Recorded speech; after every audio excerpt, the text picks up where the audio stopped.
ऑफिसमधलं प्रेम भाग 2. हॉस्पिटलमधली रात्र आणि तुटलेलं मन. ऑफिसमधलं प्रेम भाग 1 मध्ये आपण पाहिलं होतं. पावसाळी रात्री गाडीत आरवने ईशाला सांगितलं की त्याचं रियाशी ठरलेलं लग्न त्याच्या मनाविरुद्ध आहे. तो कुणाकडे तरी आकर्षित होत असल्याची कबुली देणार. इतक्यात रियाचा हॉस्पिटलमधून फोन आला. आता भाग 2 मध्ये पाहणार आहोत. आरवने गाडी वेगाने हॉस्पिटलकडे वळवली. पाऊस अजूनही कोसळत होता. गाडी शांतता होती. ईशा खिडकीबाहेर पाहत होती, पण तिच्या मनात वादळ सुरू होतं. तो काय सांगणार होता? खरंच त्याच्या मनात माझ्यासाठी काही आहे का? पण तो दुसऱ्या मुलीशी लग्न करणार आहे. हॉस्पिटलमध्ये पोचल्यावर रिया ICU बाहेर बसलेली दिसली. तिचे डोळे रडून रडून सुजलेले होते. आरव धावत तिच्याकडे गेला. रिया, काय झालं? रिया त्याच्या मिठीत रडू लागली. डॅडना हार्ट अटॅक आला आहे. ईशा थोड्या अंतरावर उभी होती. तिला अचानक स्वतःला खूप परकी वाटू लागलं. डॉक्टर बाहेर आले. पेशंट स्टेबल आहे, पण पुढचे 24 तास महत्त्वाचे आहेत. रिया पूर्णपणे तुटली होती. आरव तिच्या बाजूला बसला. ईशा शांतपणे मागे सरकली. ती मनात म्हणाली, इथे माझी काही गरज नाहीये. ती निघायला वळली. तेवढ्यात आरवने तिला हाक मारली. ईशा. ती थांबली. थँक्यू माझ्यासोबत इथे येण्यासाठी. ती ईशा हलकसं हसली. सर, तुम्ही रियासोबत राहा, मी जाते. आरव काही बोलणार इतक्यात रियाने त्याचा हात घट्ट पकडला. ईशाने ते पाहिलं आणि तिचं मन नकळत दुखावलं गेलं. त्या रात्री ईशा घरी पोहोचली. आईने दार उघडलं. इतका उशीर आणि डोळे लाल का झाले तुझे? ईशा खोटं हसली. ऑफिसचा स्ट्रेस आहे. आईने तिच्या केसावरून हात फिरवला. बाळा, काम कितीही मोठं असलं तरी मनाचं ऐकायला विसरू नकोस. हे ऐकताच ईशाच्या डोळ्यात पाणी आलं. दुसऱ्या दिवशी ऑफिसमध्ये वातावरण वेगळंच होतं. विक्रमने नवीन अफवा पसरवली होती. काल रात्री ईशा CEO सोबत हॉस्पिटलमध्ये होती. रिया मॅडमना सगळं कळलं आहे. आता बघ तमाशा. ईशा कॅबिनमध्ये येताच सगळे तिच्याकडे पाहू लागले. तिला प्रचंड अपमानित वाटलं. दुपारी HR कडून मेल आला. Urgent meeting. ईशाचं हृदय धडधडू लागलं. ती HR च्या कॅबिनमध्ये गेली. तिथे HR, लीगल हेड आणि विक्रम बसले होते. HR गंभीर आवाजात म्हणाली, ईशा, कंपनीच्या कॉन्फिडंट प्रोजेक्टचा डाटा लीक झाल्याची तक्रार आली आहे. ईशा थक्क झाली. वाट, मी असं काहीच केलं नाही. विक्रम लगेच म्हणाला. सर्व्हर ॲक्सेस तिच्या सिस्टमवरून झाला आहे. ईशाच्या पायाखालची जमीन सरकली. तेवढ्यात कॅबिनचं दार उघडलं. आरव आत आला. त्याचा चेहरा अत्यंत गंभीर होता. मीटिंग पुढे सुरू करण्यापूर्वी मला काही सांगायचं आहे. सगळे शांत झाले. आरवने टेबलावर एक पेन ठेवली. IT फॉरेन्सिक रिपोर्ट आली आहे. विक्रमच्या चेहऱ्याचा रंग उडाला. आरव पुढे म्हणाला, डाटा लीक ईशाच्या सिस्टमवरून नाही तर विक्रमच्या पर्सनल डिव्हाइसवरून झाला आहे. संपूर्ण रूम स्तब्ध झाली. विक्रम अडखळला.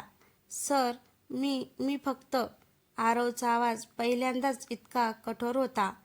तू एका निरपराध कर्मचाऱ्याची बदनामी केलीस. कंपनी डाटा यूज केलास आणि प्रोफेशनल रूल्स तोडलेस. विक्रमकडे उत्तर नव्हतं. मीटिंग संपल्यानंतर ईशा बाहेर आली. तिच्या डोळ्यात अश्रू होते. आरव तिच्या मागे आला.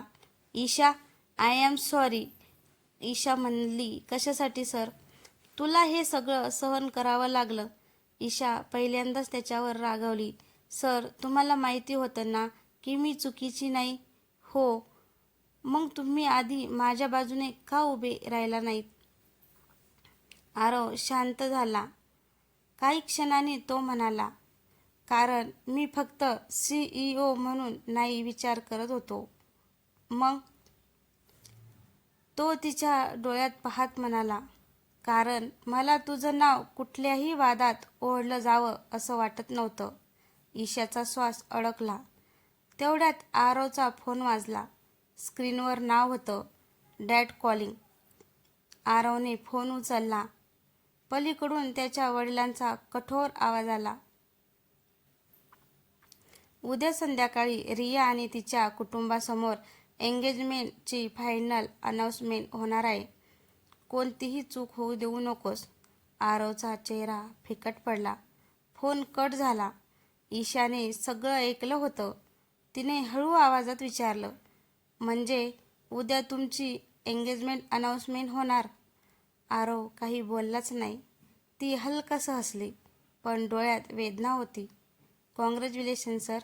आणि ती तिथून निघून गेली. आरव तिला थांबवू शकला नाही. त्याच्या मनात पहिल्यांदाच भीती निर्माण झाली होती. कदाचित तो ज्या मुलीवर प्रेम करू लागला होता ती त्याच्यापासून कायमची दूर जाणार होती. त्या रात्री ईशाला अजिबात झोप लागली नाही. ती बाल्कनीत उभी राहून पावसाकडे पाहत होती. तिच्या डोळ्यासमोर सतत आरवचा चेहरा येत होता. तो माझ्यावर प्रेम करतो का? जर करतो तर दुसऱ्या मुलीशी एंगेजमेंट का? आणि जर नाही तर माझं मन एवढं का दुखवते? जर नाही तर माझं मन एवढं का दुखते? तिने डोळे पुसले. बस ईशा, हे सगळं इथेच थांबवायचं. दुसऱ्या दिवशी ऑफिसमध्ये सगळीकडे एकच चर्चा होती. आज CEO ची एंगेजमेंट अनाउन्समेंट होणार. कंपनीच्या ग्रँड हॉटेल बॉर्डरूममध्ये मोठा कार्यक्रम ठेवला होता. सगळे कर्मचारी आमंत्रित होते. ईशाला जायचं नव्हतं, पण HR म्हणाली, प्रोजेक्ट लीड म्हणून तुझी उपस्थिती आवश्यक आहे. तिच्याकडे नकार देण्याचा पर्याय नव्हता. संध्याकाळी हॉटेल दिव्यांनी उजळून निघाला होता. रिया लाल ग्राऊंडमध्ये अतिशय सुंदर दिसत होती. तिच्या चेहऱ्यावर आत्मविश्वास होता. ती सर्वांना सांगत फिरत होती, आज माझ्या आणि आरवच्या आयुष्यातला स्पेशल डे आहे. ईशा शांतपणे एका कोपऱ्यात उभी होती. तिने साधी काळी साडी नेसली होती. तिला कुणाचं लक्ष वेधायचं नव्हतं. तेवढ्यात बॉर्डरूमचं मुख्य द्वार उघडलं. आरव आत आला. सगळ्यांच्या नजरा त्याच्यावर खेळल्या, पण त्याच्या नजरा मात्र गर्दीत कोणाला तरी शोधत होत्या आणि त्या थेट ईशावर येऊन थांबल्या. क्षणभर वेळ जणू थांबला. ईशाने नजर खाली केली. कार्यक्रम सुरू झाला. आरवचे वडील मंचावर आले. आज 2 मोठ्या बिझनेसमॅन फॅमिलीज एका नात्याने जोडलेल्या जाणार आहेत. टाळ्यांचा कडकडाट झाला. रिया आनंदाने हसत होती. मग त्यांनी आरवला मंचावर बोलावलं. आरव, काही शब्द बोल. आरव माईक समोर उभा राहिला. संपूर्ण हॉल शांत झाला. त्याने काही क्षण बोलायला सुरुवात केली नाही. मग त्यांची नजर पुन्हा ईशावर गेली. तो हळू आवाजात म्हणाला, आज माझ्याकडून एक प्रामाणिक उत्तर अपेक्षित आहे. त्याचे वडील हसले. हो, सगळ्यांना तुझं यस ऐकायचं आहे. पण आरवचा चेहरा गंभीर होता. डॅड, बिझनेस पार्टनरशिप आणि आयुष्यभराचं नातं या 2 वेगळ्या गोष्टी आहेत. हॉलमध्ये कुजबूज सुरू झाली. रिया घाबरली. आरव, तू काय बोलतोयस? आरवने खोल श्वास घेतला आणि सगळ्यासमोर म्हणाला, मी रियाचा आदर करतो, पण मी तिच्यावर प्रेम करत नाही. संपूर्ण हॉल स्तब्ध झाला. रियाच्या डोळ्यात अश्रू आले. म्हणजे? आरवने डोळे मिटले. मग शांत पण ठाम आवाजात म्हणाला, मी दुसऱ्या कुणावर प्रेम करू लागलो आहे. ईशाच्या हातातील ग्लास खाली पडला. सगळ्यांच्या नजरा तिच्याकडे वळल्या. तिचं हृदय जोरात धडधडत होतं. रियाने थरथरत्या आवाजात विचारलं, ती मुलगी कोण आहे? आरव काही क्षण शांत राहिला. मग तो हळूहळू मंचावरून खाली उतरला. सगळ्यासमोर चालत चालत तो ईशासमोर येऊन थांबला. ईशाच्या डोळ्यात भीती, प्रेम, गोंधळ सगळंच होतं. आरवने तिच्याकडे पाहत हळू आवाजात म्हटलं, जिला मी पहिल्यांदा स्टेशनवर पाहिलं आणि जिच्याशिवाय आता एकही दिवस कल्पना करू शकत नाही. संपूर्ण हॉलमध्ये एकच कुजबूज पसरली. रिया रडत मंचावरून खाली उतरली. आरवचे वडील संतापले. आरव, तुला कल्पना आहे तू काय केलंस? पण आरवची नजर अजूनही ईशावरच होती. ईशा मागे सरकली. सर, हे योग्य नाही. मला तुमच्या आयुष्यात समस्या बनायचं नाही. आरव हळू आवाजात म्हणाला. समस्या तू नाहीस. मी इतके दिवस सत्य लपवलं ती माझी चूक आहे. ईशाच्या डोळ्यात अश्रू आले. पण सगळे आपल्याकडे बघत आहेत. मला कुणाची पर्वा नाही, पण मला आहे. ती अचानक तिथून धावत बाहेर पडली. बाहेर मुसळधार पाऊस सुरू होता. ईशा हॉटेलच्या पायऱ्यावर उभी रडत होती. तिला समजत नव्हतं ती आनंदी आहे की घाबरलेली. तेवढ्यात मागून आरवचा आवाज आला. ईशा थांब. तो पावसात तिच्यापर्यंत धावत आला. त्याने तिचा हात धरला. दोघेही पूर्ण भिजले होते. आरव पहिल्यांदाच मनापासून म्हणाला, आय लव्ह यू ईशा. ईशाच्या डोळ्यातून अश्रू वाहू लागले. ती काही बोलणार इतक्यात मागून आरवच्या वडिलांचा संतापलेला आवाज आला. जर तू आज या मुलीची निवड केलीस तर तू मेहता साम्राज्याचा वारस राहणार नाहीस. पाऊस कोसळत होता. एका बाजूला प्रेम, दुसऱ्या बाजूला कुटुंब, व्यवसाय आणि संपूर्ण आयुष्य. आरव समोर आयुष्यातला सर्वात मोठा निर्णय उभा होता. पाऊस अजूनही कोसळत होता. हॉटेलच्या पायऱ्यावर आरव, ईशा आणि त्याचे वडील समोरासमोर उभे होते. ईशाचा हात अजूनही आरवच्या हातात होता, पण तिचं मन थरथरत होतं. आरवचे वडील संतापाने म्हणाले, तुला कल्पना आहे का या एका निर्णयाने किती कोटींचे डील्स तुटतील? आरव शांतपणे म्हणाला, डॅड, डील्स पुन्हा होऊ शकतात, पण खोटं आयुष्य पुन्हा जगता येत नाही. खोटं? त्याचे वडील ओरडले. रिया आणि तिच्या कुटुंबाचा अपमान केलास तू. ईशा अचानक पुढे आली. सर, कृपया माझ्यामुळे आरव सरांचं आयुष्य उद्ध्वस्त करू नका. ती आरवकडे वळली. तुम्ही आत जा. आरव दचकला. काय? तुमचं कुटुंब, तुमचा बिझनेस, तुमचं हे सगळं माझ्यापेक्षा मोठं आहे. आरवने तिचा हात घट्ट पकडला. नाही ईशा, मी पुन्हा एकदा दुसऱ्यासाठी जगायचं नाही ठरवलं आहे. ईशाच्या डोळ्यात अश्रू आले. पण मी तुमच्या आयुष्यात समस्या बनू इच्छित नाही. आरव हळू आवाजात म्हणाला. तू समस्या नाहीस. तू पहिली व्यक्ती आहे जिच्यासोबत मी स्वतःसारखा वाटतो. पावसाचा आवाज वाढत होता. तेवढ्यात रिया बाहेर आली. तिचा मेकअप पावसात वाहून गेला होता. ती काही क्षण दोघांकडे पाहत राहिली. मग शांत आवाजात म्हणाली, आरव, एक प्रश्नाचं खरं उत्तर देशील? हो. जर ईशा तुझ्या आयुष्यात आली नसती तर तू माझ्याशी लग्न केलं असतंस का? आरव काही क्षण शांत राहिला. मग त्याने डोळे खाली केले. त्या शांततेतच उत्तर होतं. रियाच्या डोळ्यातून अश्रू वाहू लागले. ती हलकसं हसली. मला आज पहिल्यांदाच समजलं, कोणाला मिळवणं म्हणजे प्रेम नसतं, त्याच्या मनात आपलं स्थान असणं म्हणजे प्रेम असतं. सगळे स्तब्ध झाले. रियाने एंगेजमेंट रिंग काढली. ती आरवच्या हातात ठेवली. मी स्वतःला जबरदस्तीने कुणाच्या आयुष्यात ठेवणार नाही. ईशाच्या डोळ्यातही पाणी आलं. रिया निघून गेल्यानंतर आरवचे वडील पुन्हा कठोर झाले. ठीक आहे, मग आजपासून तू मेहता ग्रुपशी कोणत्याही प्रकारे जोडलेली नाहीस. तुझी पोस्टिंग, शेअर्स, घर सगळं संपलं. ईशा हादरली. सर, प्लीज असं करू नका. पण आरव शांतपणे म्हणाला, डॅड, मला एकच गोष्ट हवी आहे. तो ईशाकडे पाहत म्हणाला, ती. त्याचे वडील रागाने तिथून निघून गेले. त्या रात्री आरवने पहिल्यांदाच आपल्या आलिशान बंगल्यात न जाता एका छोट्याशा अपार्टमेंटमध्ये राहायचा निर्णय घेतला. त्याच्याकडे फक्त काही कपडे, लॅपटॉप आणि स्वतःची स्वप्नं होती. ईशा त्याच्या अपार्टमेंटमध्ये आली. तिने आजूबाजूला पाहिलं. साधं घर, कोणतीही लक्झरी नाही. ती हळू आवाजात म्हणाली, हे सगळं माझ्यासाठी केलंत? आरव तिच्यासमोर उभा राहिला. नाही, माझ्या सत्यासाठी. ईशा रडू लागली. मला भीती वाटते आरव. कशाची? उद्या तुम्हाला वाटलं की मी चुकीचा निर्णय आहे तर? आरव तिच्या जवळ आला. त्याने तिच्या डोळ्यात पाहिलं. ईशा, मी आयुष्यात पहिल्यांदाच काहीतरी मनापासून निवडलं आहे. आणि ती निवड तू आहेस. ईशाचं मन पूर्णपणे वितळलं. तिने हळूच त्याच्या छातीवर डोकं ठेवलं. काही दिवसांनी आरवने स्वतःचा छोटा स्टार्टअप सुरू करण्याचा निर्णय घेतला. ऑफिसमधले अनेक लोक त्याची थट्टा करू लागले.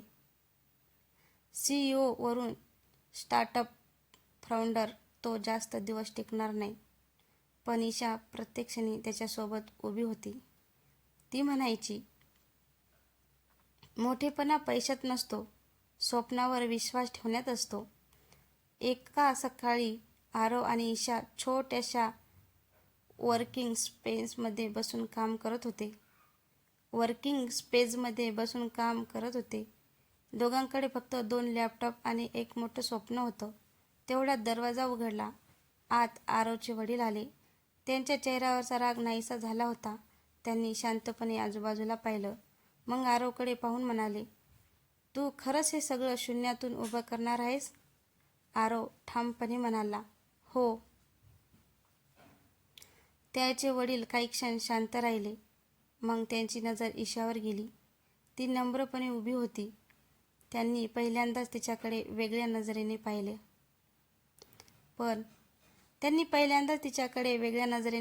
पण ते ज्या कारणासाठी आले होते ते ऐकून आरव आणि ईशा दोघांच्याही आयुष्याची दिशा पुन्हा बदलणार होती. लहान अशा ऑफिसमध्ये शांतता पसरली होती. आरव आणि ईशा दोघेही उभे होते. आरवचे वडील हळूहळू आत आले. त्यांनी आजूबाजूला पाहिलं. साध्या खुर्च्या, छोट्या 2 आणि भिंतीवर लिहिलेलं एक वाक्य. त्यांच्या चेहऱ्यावर क्षणभर वेगळेच भाव उमटले. आरव शांतपणे म्हणाला, डॅड, तुम्ही इथे?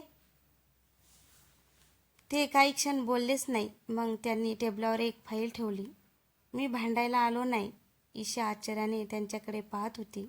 आरवने विचारलं, मग? त्यांचे वडील खोल श्वास घेत म्हणाले, मी एका सत्यासाठी आलो आहे, जे तुला खूप आधी सांगायला हवं होतं. ईशाच्या मनात धडधड वाढली. त्यांनी फाईल उघडली. त्यात जुन्या कंपनीचे डॉक्युमेंट्स, एम्प्लॉय रेकॉर्ड्स आणि काही फोटो होते. एका फोटोवर ईशाची नजर खेळली. फोटोत तिचे दिवंगत वडील होते. ती दचकली. हे माझे बाबा आहेत. आरवही आश्चर्यचकित झाला. तुला माझ्या वडिलांना माहिती होतं? ईशा थरथरत म्हणाली, नाही, पण हे फोटो तुमच्याकडे कसे? आरवचे वडील खुर्चीवर बसले. त्यांच्या आवाजात पहिल्यांदाच अपराधीपणा होता. ईशाचे वडील विजय देशमुख, ते कधीकाळी मेहता ग्रुपचे सर्वात विश्वासू एम्प्लॉय होते. ईशाच्या डोळ्यात अश्रू दाटले. बाबांनी नेहमी सांगितलं होतं की त्यांनी एका मोठ्या कंपनीसाठी खूप मेहनत घेतली होती.